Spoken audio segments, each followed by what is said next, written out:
100,000 bid, 110,000. 110,000. Sold $100,000 to the state of New Hampshire. That was the price of some New Hampshire history, a record price paid by the state for a lovely 18th century highboy which once belonged to Josiah Bartlett. By the close of the auction, state officials had spent more than $150,000. 37.5 bid, 40,000. The only one in the world. 37.5 bid, 40,000 anywhere. 40,000. We sold it, 37,500. 48. Number 48. The New Hampshire Historical Society pitched in also to stave off the loss of furnishings and paper to out-of-state buyers. Society officials spent $7,000 for breeches Josiah wore horseback to Philadelphia.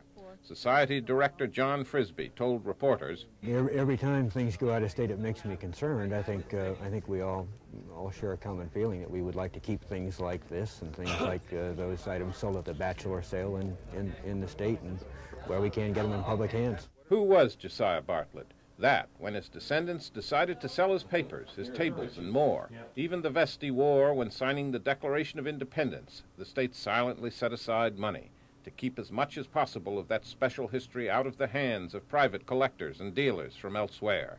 State Archivist Frank Meavers explains. I think Josiah Bartlett was an extraordinary man who gave of himself greatly for the state of New Hampshire.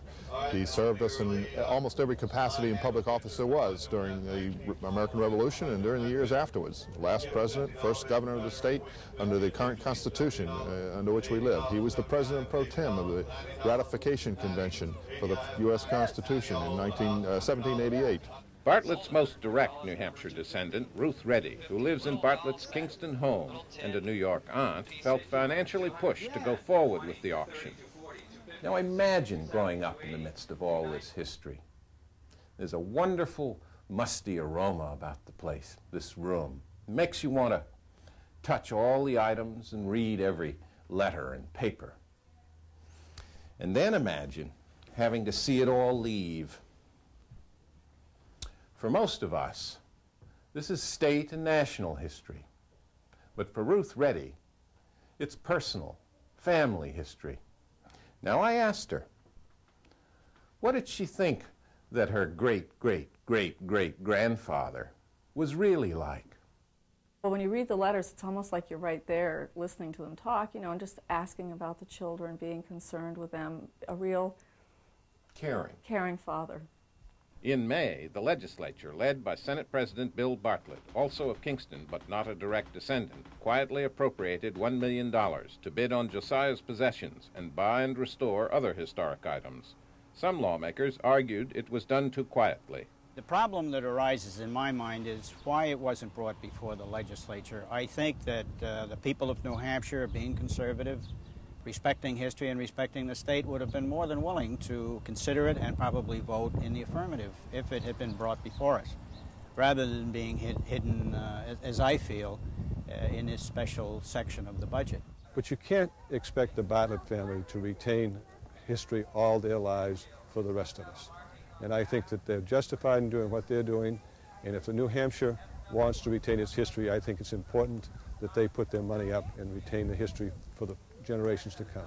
Even Governor Judd Gregg got involved, asking a noted appraiser and auctioneer, Ron Bourgeot, to help the state out in its bidding. It's almost like a field of dreams. It's you know, the items here today, as an appraiser, it's very difficult to appraise them at the prices that they're bringing. But you know, there's magic. It was like magic at the Bartlett home. Auctioneer Martin Willis chose the site here intentionally for his auction.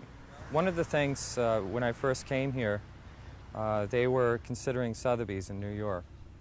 And that would have meant that everything would have gone down to New York.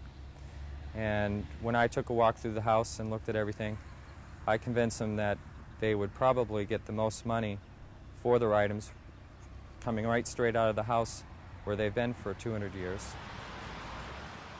This is apple cider, and if I'd been here 200 years ago, I'd be sipping it with Josiah Bartlett and George Washington, who came up here in 1789 to visit him. There's so much history associated with this property, this house, and this tree. Josiah Bartlett brought this tree back from Philadelphia as a sapling, just after he'd signed the Declaration of Independence. And speaking of declarations, proclamations, and the like, those Bartlett papers also sold well. 275, 300, 3 1/4, 3 1/2, 3 1/2, 375. 375, man, 400. The Historical Society had to spend $55,000 to get the papers it wanted. Josiah's school book. 500 bid 6 and 7, 7, 600 bid 7 and 800, 800 9, 9, 800 bid 9, 900 and 1,000, 1,000, 900 standing, 1,000 sir, 1,000, 1,100, 1,100, 1,200, 13. 13 and 14. Notification to Bartlett of the surrender of the British, sold for around $3,000. And as for the prices generally, I think they're all extraordinarily high, but I think one has to anticipate that with the kind of hype that this has had. You know, I think it's great for the family, but let's face it, I mean, it's a circus. A Josiah Bartlett infant's playpen sold for $3,400. A lot of little Bartlett pots were right on this one here through the generations. And considering there were so many children, that's in very good condition. What's also interesting is the state has $850,000 left to spend on other auctions and history for sale in New Hampshire. Sold it, 195, number 288.